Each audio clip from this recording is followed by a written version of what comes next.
back with a little bit more War Thunder, and today I'm taking a look at the Spitfire Mark 14. Um, this is the first of the Griffon powered Spitfires. This doesn't have the Merlin engine in it. No, it actually has a Griffon engine, which gives it better high altitude capabilities, and it also gives it a faster top speed. Now, um, I wasn't really sure how to fly this aircraft, if I should fly it like any other Spitfire or if I should take on more of an energy fighter approach, kind of like a BF-109.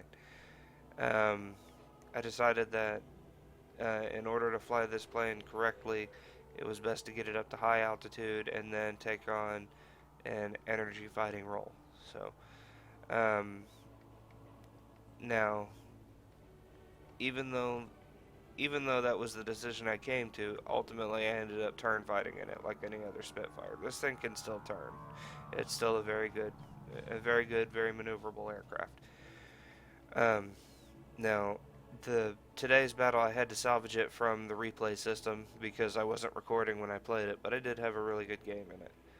And at the time, the only modifications I had unlocked was fuselage repair and radiator. I didn't have the 20mm cannon rounds yet, so the ammunition I was using in that battle was pure default all the way across. And as you can see, I am nowhere near spading this aircraft, so it's basically stock. I mean, it's not far from it. So let's go into the replay system and I will show you what happened. Okay, as you can see, I'm kind of loitering up here around 20,000 feet. I'm a little shy of that right now, but I keep peeking back over my shoulder. And what I'm doing is I'm waiting for those players that are on the enemy team to give up their altitude so that I can jump into the fight. Now, they don't all give up altitude, but enough of them give up their altitude advantage that I'm able to capitalize on it. So,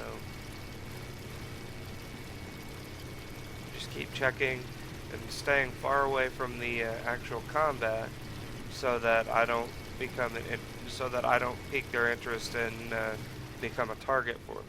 Now, there's one 109 that's getting pretty close, but he seems to be a little more interested in this Spitfire that he's floating over the top of. So I'm not really all that worried about him. Okay, and I believe I found my first target. I'm looking at that Justin_CN. He's about to jump Jolly Roger 86.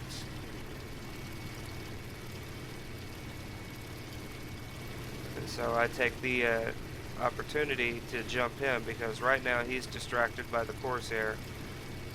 So I don't even think he even saw me coming.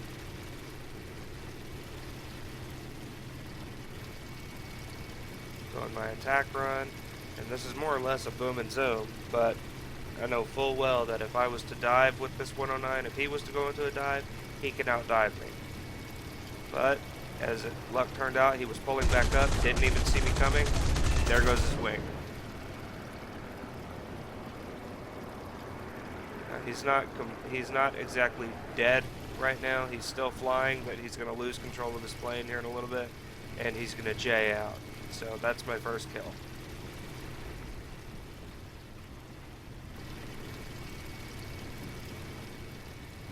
Now the other players on the enemy team, the ones that were up higher, they're approaching, so I decide, okay, I need to dive down into the clouds and try to lose them.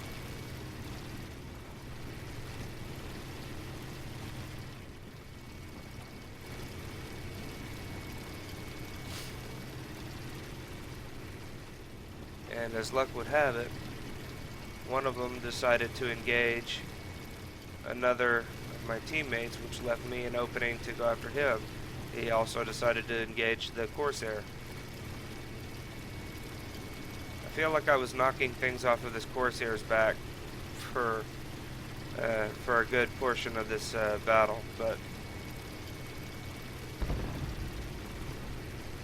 I can't really complain. It got me kills. So now bear in mind, this is almost a completely stock aircraft. At this point, the only things I have unlocked are the fuselage repair and the radiator. I can only imagine what this plane is going to be like whenever I get it spaded.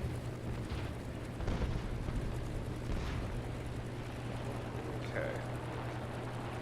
Now, I've reduced throttle when I'm going into this dive because, like I said, the wings on this particular model Spitfire are still pretty weak, so they can rip really easily. And right here, I come close to hitting that Corsair, but I don't. And I give him a burst right into his oil tank. And now his engine's going to start cooking. And I give him a few more rounds here. And the replay system doesn't really do it justice. A lot of those rounds were hitting home that you can't really tell on the replay system. But this guy's hurt, and he's going to go in. He's already lost his engine. He bled out all of his oil. That's kill number 2.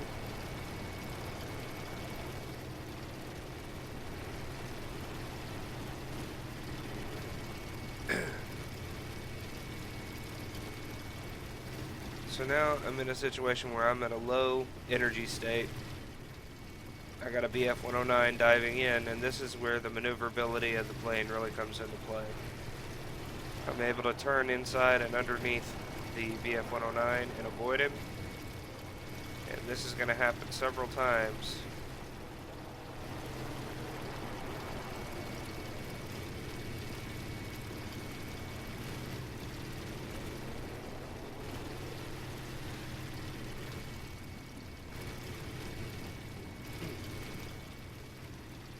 As you can see, I'm looking around frantically because there are also still 2 more players on the other team other than this 109. And I'm trying to keep a lookout for them too while still keeping tabs on the 109.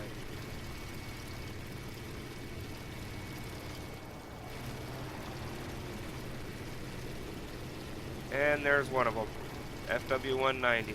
That 109 has decided to bug off because he's got a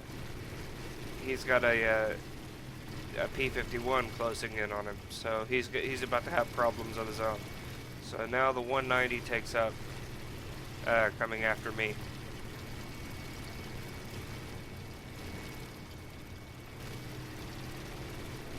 And he's actually doing everything right. I mean, he's booming and zooming, he's keeping his speed up. The problem is he's facing a Spitfire that's powered by a Griffon engine. The Griffon gives the Spitfire a much better climb rate than the Merlin engine Spitfires. If this was a Merlin Spitfire, I would not have been able to do this right here.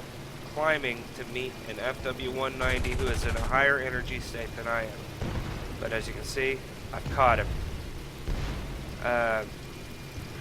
This guy, I imagine this guy was probably cussing up a storm at this point in the video, or at this point in the game. And there goes his wing. He's gone. He's out of the fight.